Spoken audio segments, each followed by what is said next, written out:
Welcome to part 2. I have a link in the comments section for part 1 where we did 13 through 25 in the brand pyramid, and we're going to kick off today starting with number 12 and probably tick off a few of you as we go up to the top. You may even start with number 12. Stay tuned.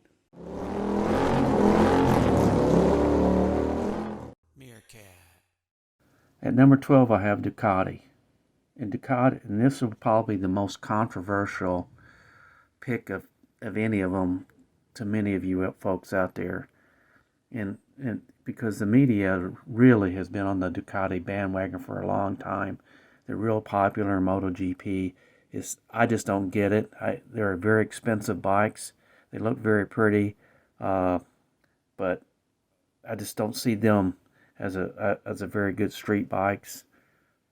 They've had, looking at stability-wise, Ducati started in 1926, and that was founded by a dad and his 3 sons, which is great.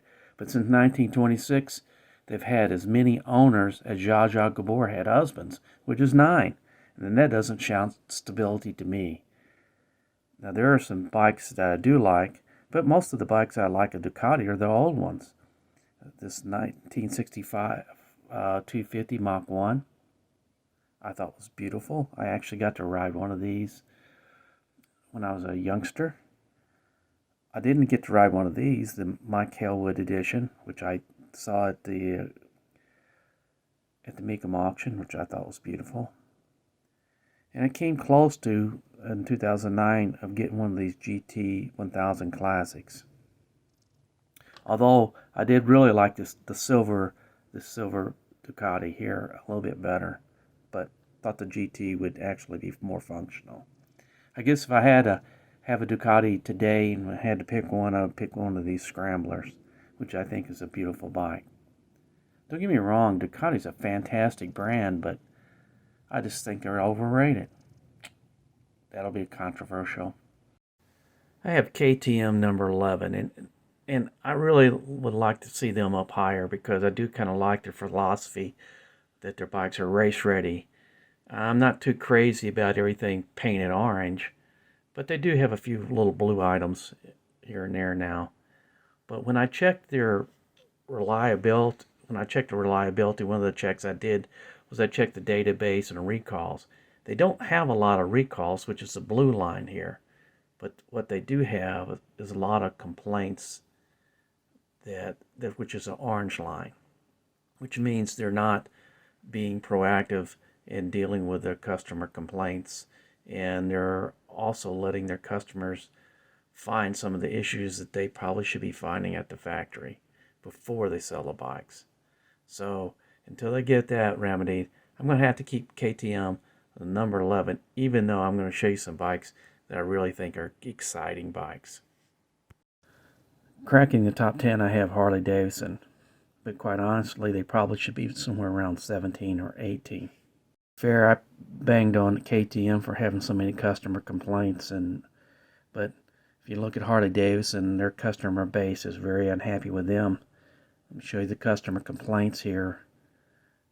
Then recalls are in blue, and the customer complaints are in orange. But they have a tremendous amount of complaints and a high number of recalls. Only one higher in recalls is BMW in the last 5 years. But I have to give them credit for the Pan American and the Sportster. The Revolution Max and the Pan American's not my cup of tea, but apparently it's a lot better than most people expect it. I think the Sportster's a little disappointment because of the riding position.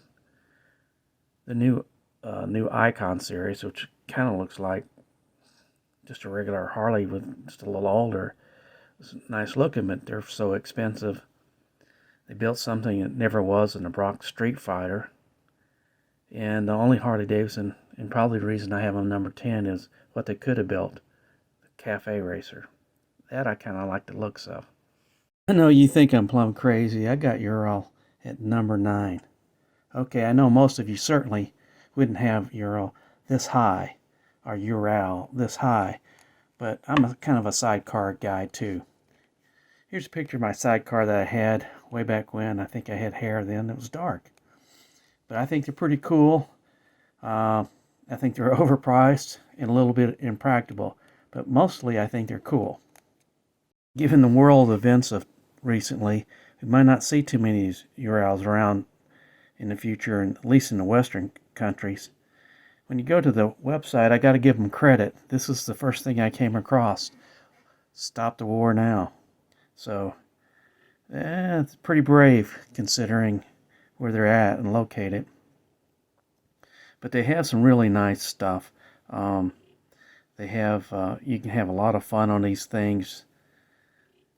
They look really cool, and you can do a lot of things with it. You can stuff 3 or 4 grandkids in here. And the other part of it is they're even doing an electric prototype. Can you imagine an electric prototype on a sidecar? Well, I'm sitting here looking at my computer screen and wondering how I'm going to present number 8, Norton. Norton has such a wide and long story. It's been through so many things since it started in 1902 in Birmingham, England. And it's went through financial problems. It's went up and down. It's been resurrected and killed and crushed, and it's had such great motorcycles throughout the period of time. And it's just now recovering from what we have to consider probably the worst owner in the group is Stuart Garner. And the people he dragged down with him, like the John McGuinness, one of the best racers, the TT racers of all time, and he dragged poor John through this mud with him. But there's been so many great Norton motorcycles. They have to be number 8, and they're on their way back now. They've even had the government involved with Norton, propping them up and things like that. So I'm not going to go through the litany of owners and the suffering they've had. I'm going to present some of the bikes that they've had rotary bikes, they've had police bikes, they've had single cylinder bikes, they've had TT winning bikes. So I'm going to show you just a few of these, and hopefully today I'm going to, I have to give credit to Kenny Dreer. He's an American that really helped develop the 961 Commando into something pretty special in 1990, and he was forced to stop through financial problems in 2006.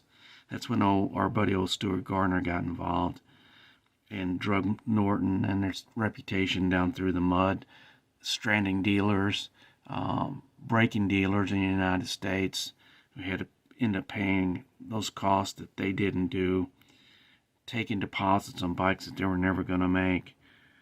And those financial shenanigans, really, this man, if he's not in jail, he should have been, and so should some of his friends. But fortunately for Norton and us, they've come back through the Indian company TVS. They had bought the company in 2020, and looks like they're on the right road back. And it's still one Norton I'd like to have, and this is one. At number 7, I have Yamaha.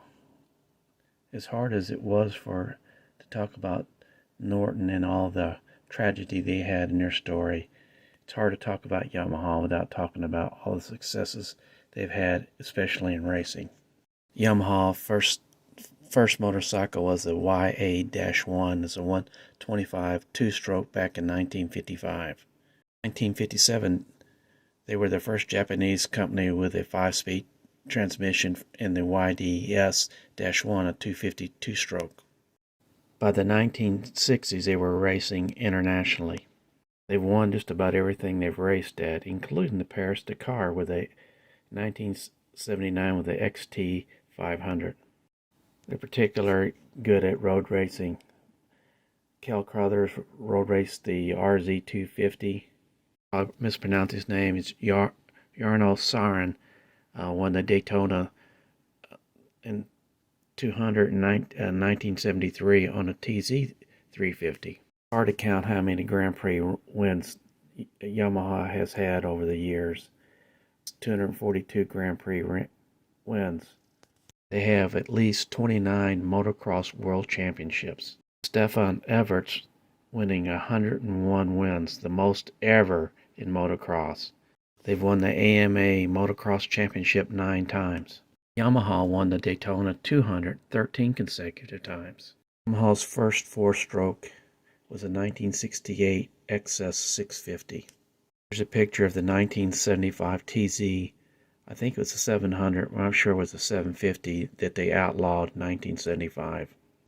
In 1970, Yamaha introduced reed valve induction in the RD line. They were famous for the dual-purpose bikes, the DTs, in the 1970s. They introduced the monoshock in 1973 on the YZ250. Z350, like the one I'm showing you here, was sold in some countries until 1990. I owned one of those in 1985. Heck, even Kira Von Tassi won the motocross championship, the women's motocross championship on a Yamaha several times. Yamaha's continue to win MotoGPs, with a lot of those victories coming from Valentino Rossi and up until today. Auto of the YZF R1 is right here. Looks sharp. In 2022, they're also updating the Tenere 700. The list wouldn't be complete without the 2022 MT10. One of my favorite YouTubers out there rides a MT10, Bandit Man UK. Although I think his looks a little bit better than this. What do you think, Bandit Man? At number 6, a surprise to many of you, is Royal Enfield. How did Royal Enfield get to be number 6? Got to be number 6 for me because I like the way they look. They don't cost a lot of money, and the company has done a tremendous amount of quality improvement in the last, they started building them in, Royal Enfield started building in 1901. It was built in England, in Redditch, England. Royal Enfield Bullet is one of the longest lived motorcycle models in the world. Started out in 1932,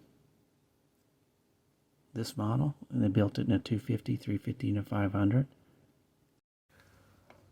The Royal Enfield has the longest unchanged production run of any motorcycle and remained in production since 1948. The Bullet is even older, has passed 75 years of continuous production. 1955, Royal Enfield partnered with Madras Motors in India for 800 Royal Enfield Bullets, 350 Bullets to be built. 1962, all of those components for those 800 motorcycles were all built in India. 1955 to 1959, Royal Enfields sold in the U.S. were sold under the brand of Indians. Each factory closed in 1967. Spares parts operations were sold to Velocet, and they stayed in operation until around 1970-1971.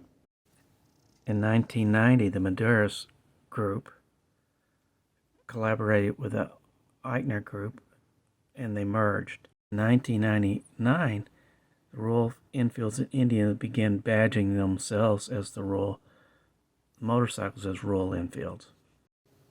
New factories were being built, and in 2017 they actually had started production of their third plant.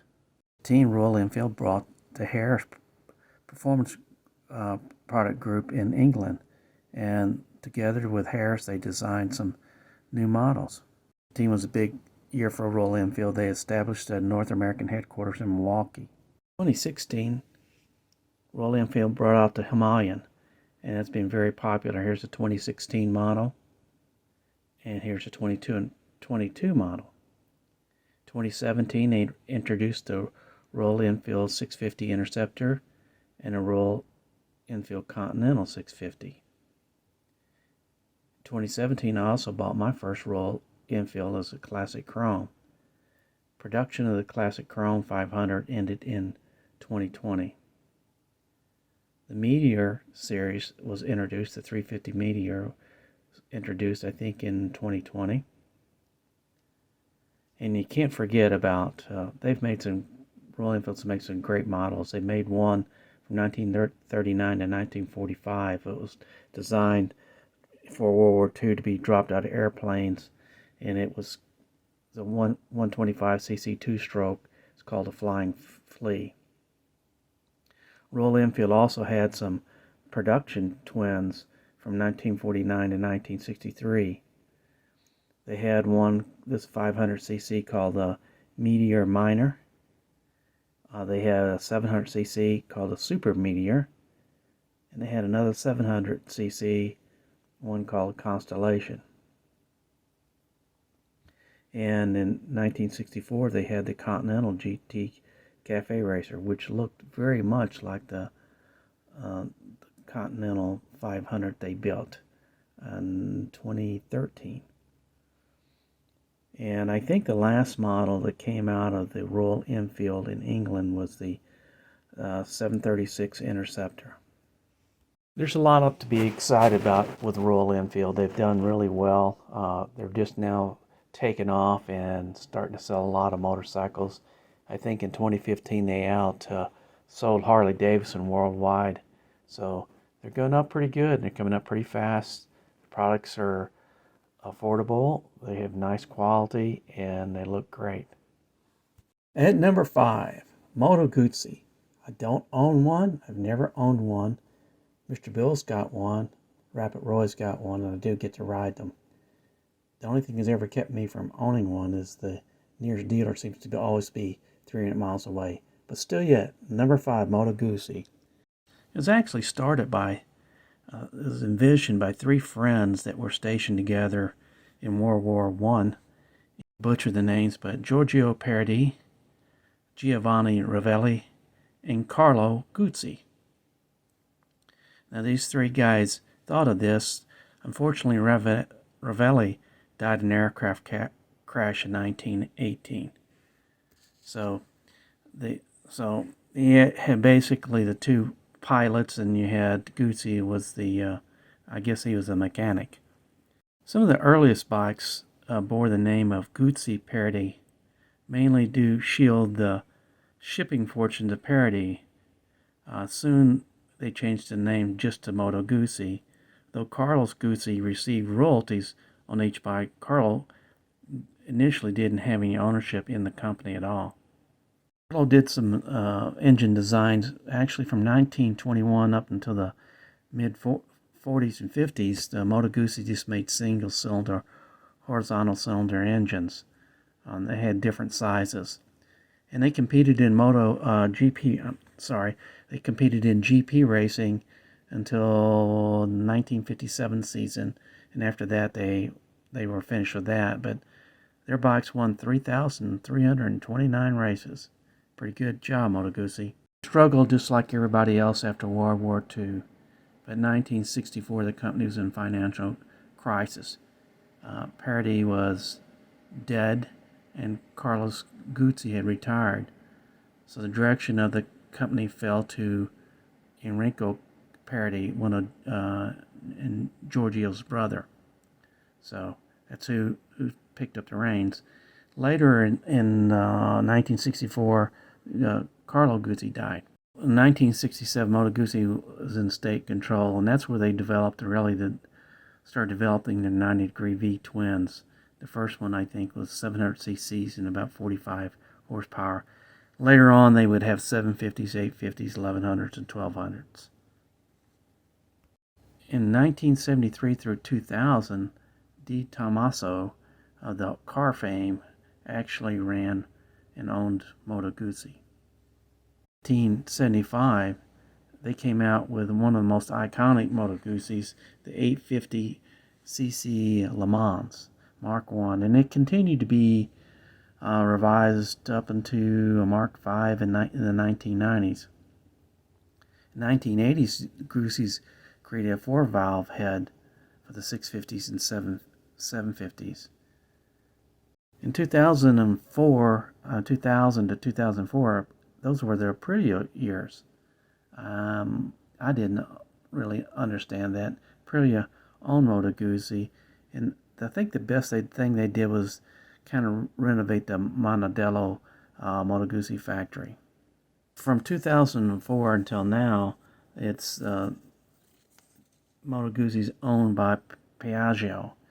They used to be a competitor to them in scooters back in the day. I'm going to show you some of the pictures of Moto Guzzis that I haven't shown you so far. From the very first model, 1921. Then we have the, which is really nice, single cylinder. Then we have the 2000 V8 V7 Classic. And coming up until today, until the 2020 V7 Cafe Racer.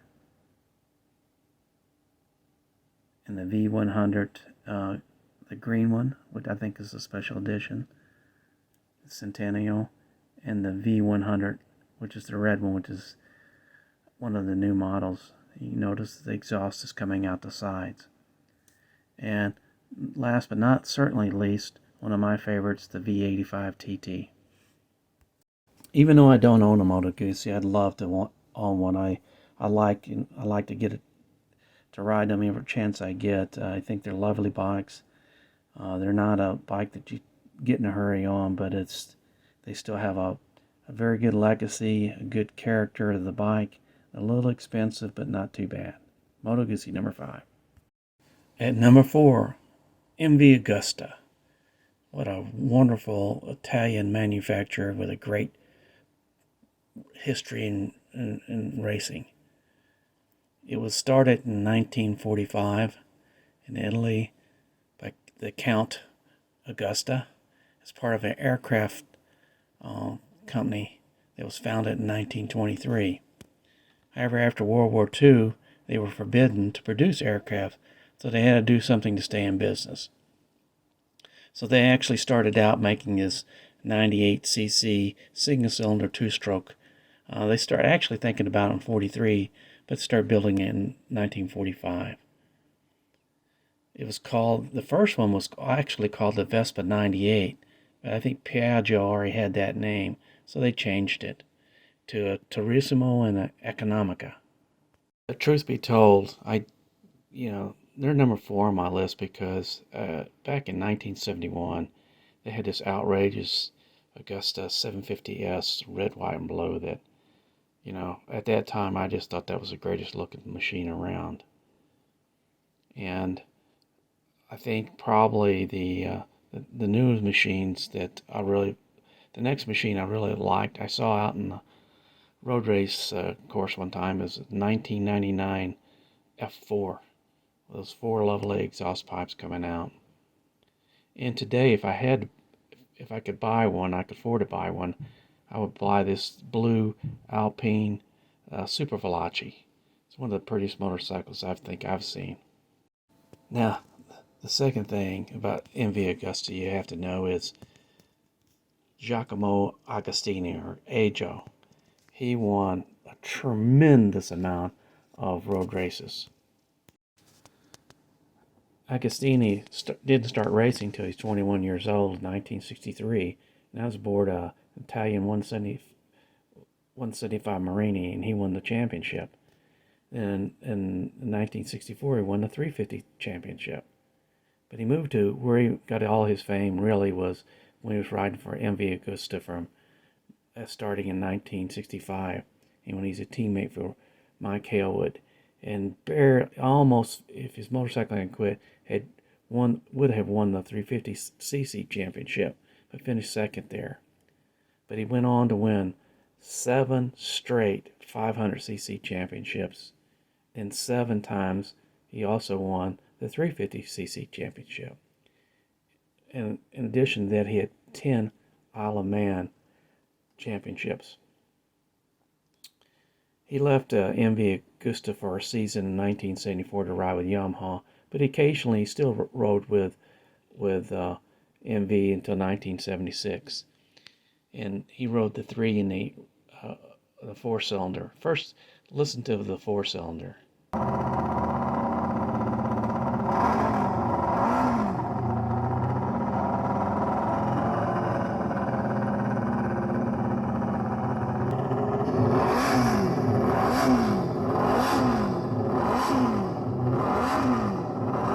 Now listen to the 3-cylinder.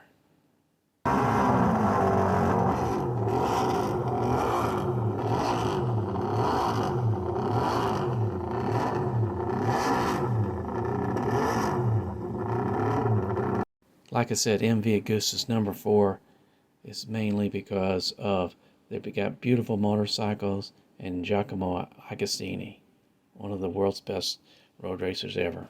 All right, starting number 3, we got Honda. And I'm going to move a little faster and finish this up pretty quick now because everybody's familiar with the last 3 brands. And I'm really not going to have to go into the history. I'm just going to show you some of the bikes that I like on each one of these brands. Basically, the bikes I like are where they're at. I like Honda. I've grown up with Honda, and from the very beginning of all these bikes, these 10 bikes I'm going to mention mean something to me. The first one's a 1966 CB 160. It's the one of the first real motorcycles I rode. Then the next one would be a 1968 CB 350, which was my brother let me ride his. I really enjoyed that. The next bike, I think everybody at my age at a particular time, was a 1969 CB 750. Really liked that bike. Never did own one. I think Mr. Bill had one of those. I don't know if it's 69 or not. And one of my friends had a 1972 CB 500, which was really a super motorcycle. It sounded great. It looked great. It didn't run quite well, but that, it ran all right for a Honda. And one that I owned here was a 1976 550 F1. I owned that about 2 or 3 years ago, actually. My next bike I never did own, but I did ride, and I really liked it. It was pretty heavy for me. It's a 1979 CBX 1000. Now, I'm not just stuck in yesterday. I do like some of the Hondas today. For instance, the 2021 Honda Fireblade I really like. Actually thinking about getting a CT 125. And I've always admired this one, and I don't think we can get it here. It's a CB 1300. So those are the Hondas I like, and that's why I have Honda number 3. Okay, I get number 2, I've got BMW. I'm trying to separate the motorcycles from some of the other BS that goes on with BMW. I really do not like the marketing elitism. I was actually a sales manager for BMW motorcycles for a while, and I did not like it then. I still don't like it today. And I do have some concerns about the reliability. I'll pop up a slide here. They had the most recalls for the last, from 2016 to 2021 of any motorcycle brand. But besides that, I'd have them number 2 because I do like the motorcycles. And I'm going to start with the very first one that I saw. It made a big impression on me as a kid. It was in as a 1961 R60/2. I just liked the mechanical bits and bobs about it, even as a kid. And as I was growing up, and I was in an army station in Germany, one of the bikes I really liked was the R90S. It's 1976, and really liked it. If I had any money, I would have probably bought one, but unfortunately at the time, I did not have any money. The third motorcycle is the R80GS. It's 1980. I saw Werner Wagner riding an R80 around on an Edelweiss tour, and he was just magical, his riding skills on that bike. We lost Werner a couple years ago, but he was really good. Number 4 is a dad bike. It's a R100 RT. We were talking, did things about, do we have dorky dad bikes or not? Well, if this is probably the closest one for BMW on my list anyway.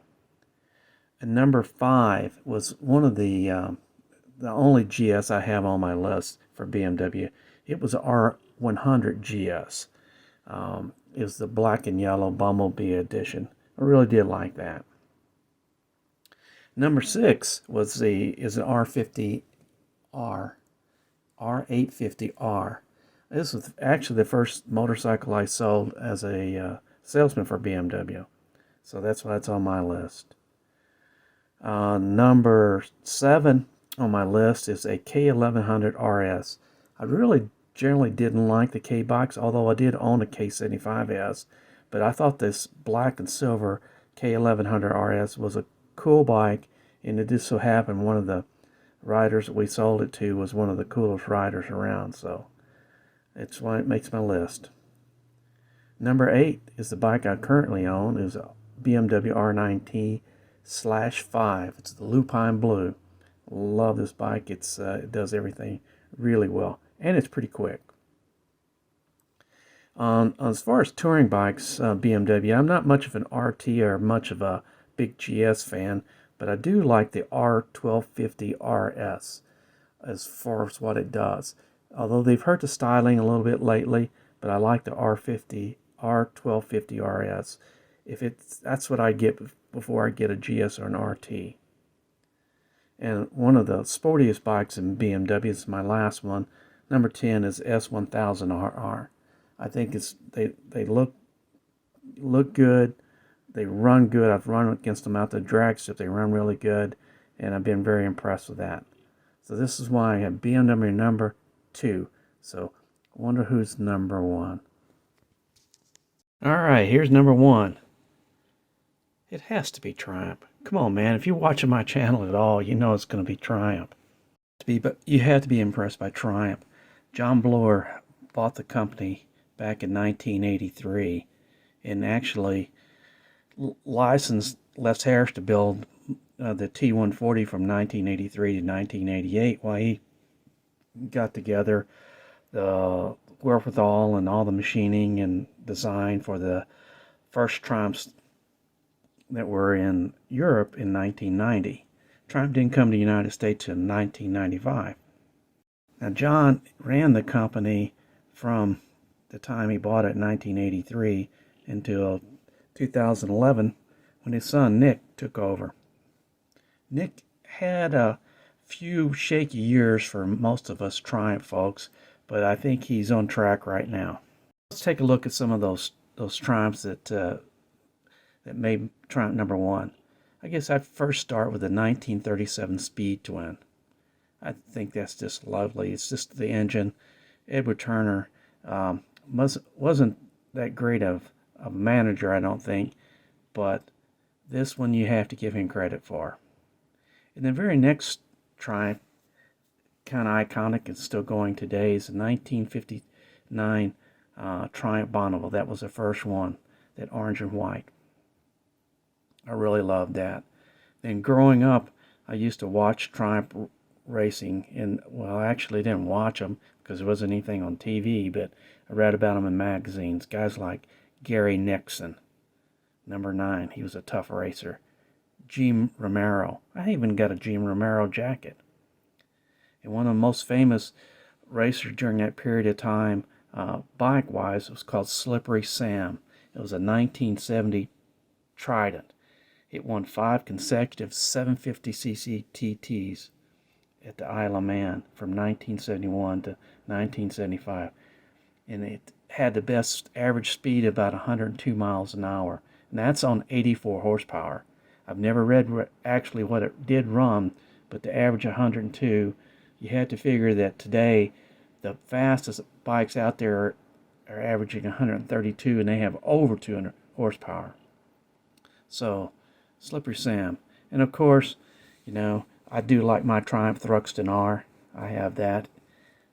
My first Triumph I bought was a 1996 Thunderbird, kind of like this one. One of the many Triumphs I sold, but one of the special Triumphs I sold was this 1997 T595 with aluminum frame. I really did like that bike. Then in today's bike, the 2022 Speed Triple RS, it's just it's a lovely bike. And you know, if you got somebody better as an ambassador than Steve McQueen, the king of cool, then we'll anoint you the #1 brand. But these are my picks, folks. You may have something, you should have something totally different. These are just my opinion. I wanted to also mention that I got a couple honorable mentions here that didn't get to make the cut. Was Laverda. I really liked their bikes, especially the big 3-cylinder bike that they had, and I also like Moto Morini. I like the little small 3.5 they had. So this is mine. Sorry for taking so long, but it was supposed to be a 15-minute video there. It ended up about 35. This is Flat Cap Cafe Racer out. Join me and my friends at Flat Cap Cafe Racer for riding and racing. Please subscribe.